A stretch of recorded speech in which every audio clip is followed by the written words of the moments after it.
Nike released the shoe this morning for $190. That was the going rate for the signature sneaker. Now, I'm here to tell you, as you guys can see right here on Google, just type in Caitlin Clark, Kobe 5. StockX, currently right now, they're going for $345. On GOAT, they're going for $386. And Flight Club, you're looking at $375. Must mind you, these sneakers was just released a few hours ago.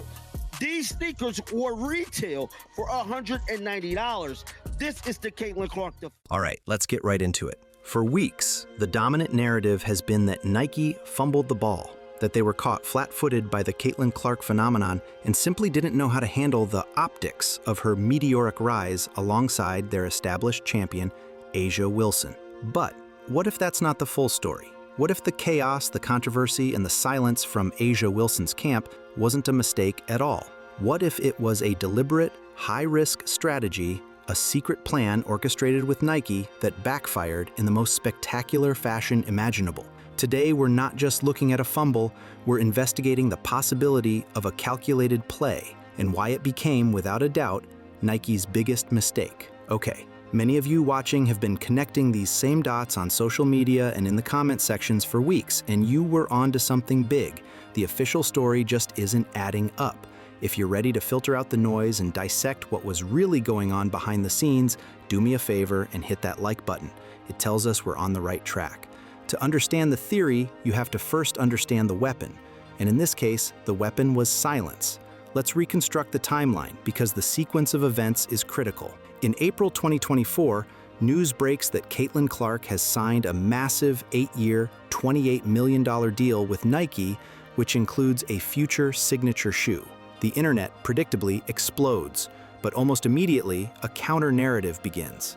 Why does the rookie who hasn't played a single professional game get a signature deal announced before the reigning two-time MVP, A'ja Wilson? This is where the narrative vacuum begins. On the very same day Clark's deal is reported, A'ja Wilson posts a cryptic message on social media. Always remember, what is delayed is not denied. To the public, this reads as a clear sign of frustration, of being overlooked. It fans the flames. But here's the crucial piece of information that Nike and Wilson's team strategically withheld. Wilson's own signature shoe, the A1, had already been in secret development for over 2 years. They knew her moment was coming. Yet, they chose to stay silent. And in doing so, they allowed a toxic and false narrative to take root, that the white rookie was being prioritized over the established black champion. This silence wasn't passive, it was an active choice, and it created the perfect environment for the firestorm that followed. But the strategy, if we can call it that, wasn't just about staying quiet. It escalated when the silence was paired with carefully chosen public commentary. This brings us to the Time magazine incident.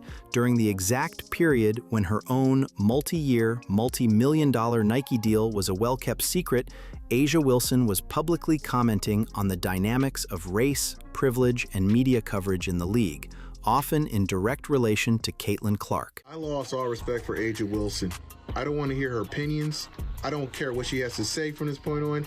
When you keep a Nike deal 2 years in secret while you're spewing all that crazy stuff about Caitlin Clark in the Time magazine, read it.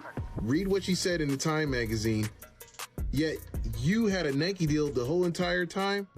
She was spewing all that crazy stuff about Caitlin Clark and allowing a narrative to form that painted Clark as a privileged white girl. Now, while the direct source material is more nuanced, the public perception was what mattered. To a large segment of fans, Wilson was fanning the flames of a divisive narrative, all while holding the one piece of information that could have extinguished it: the fact that she, too, had secured the bag. The combination of her public commentary and her private knowledge felt disingenuous to many, and the reaction was brutal. I find it's very deplorable to me. I find it's very deplorable that you allow Caitlin Clark to get crapped on that whole entire time and even speak up. And on top of that, Nike's a bunch of a-holes too, because they didn't speak up and defend Caitlin Clark or speak up and say, hey, we got A'ja's shoe coming. We got A'ja's shoe coming. Just gotta be patient. Caitlin Clark's going to get hers too. I don't understand the tactics here. All you're causing controversy that didn't have to be there. You're calling division where it didn't have to be there. You're calling racial, issues where it didn't have to be there. It's a heavy accusation, so I want to put it to you guys, the narrative analysts. Do you really believe a multi-billion-dollar corporation like Nike, with decades of experience managing superstar athletes, could be this clumsy by accident? Or does a calculated high-risk strategy that blew up in their face seem more likely? Let me know your gut reaction in the comments below. Now, to be fair, there is a counter-argument, and it's one that comes directly from an industry veteran.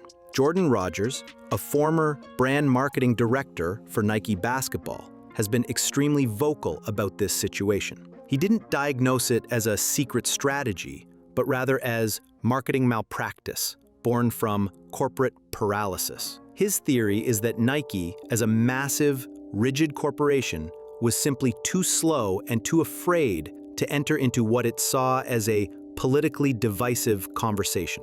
In this version of events, it wasn't a conspiracy, it was just incompetence. It was a giant cargo ship trying to make a sharp turn and failing miserably. It's a plausible explanation, but it conveniently ignores the simplest tool they had at their disposal. But whether it was a deliberate strategy or sheer incompetence, the result was the same. It backfired horribly. If the goal was to create a marketable rivalry, it failed.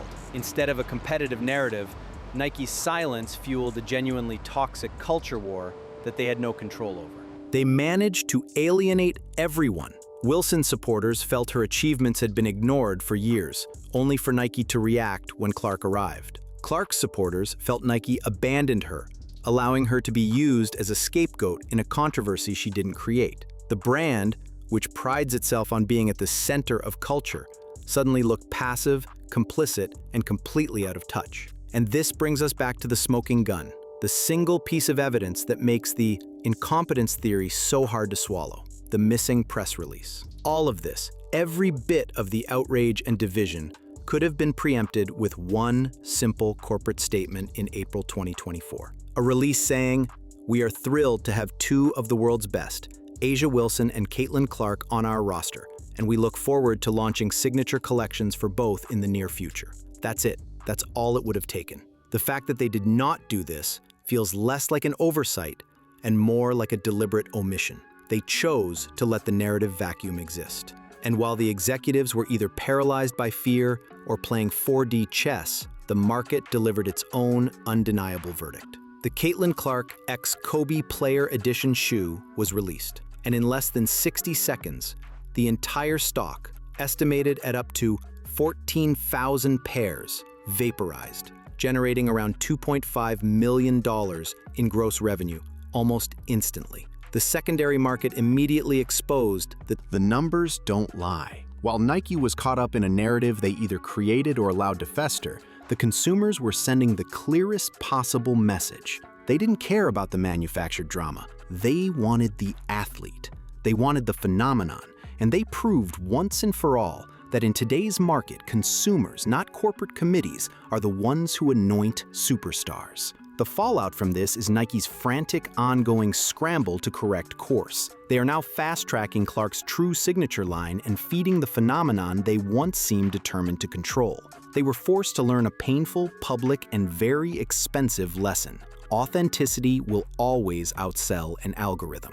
They bet that a scripted narrative could compete with an organic wildfire, and the market's verdict was absolute. In the end, the silence wasn't just a PR blunder, it was a fundamental misreading of the modern consumer. It was a strategic bet against raw, authentic magnetism, and they lost. So, what's your final take on this whole mess? After seeing all the pieces laid out, I want to know where you land. Drop a comment below with either calculated strategy or corporate incompetence. There's no middle ground here. Let me know which side you're on. And if you believe that the story behind the story is always the most important one, make sure you subscribe to the channel and ring that bell. We're building a community of narrative analysts here, and we're just getting started. Finally, if you know someone else who has been following this saga and needs to see the full picture, share this video with them. Let them in on the investigation.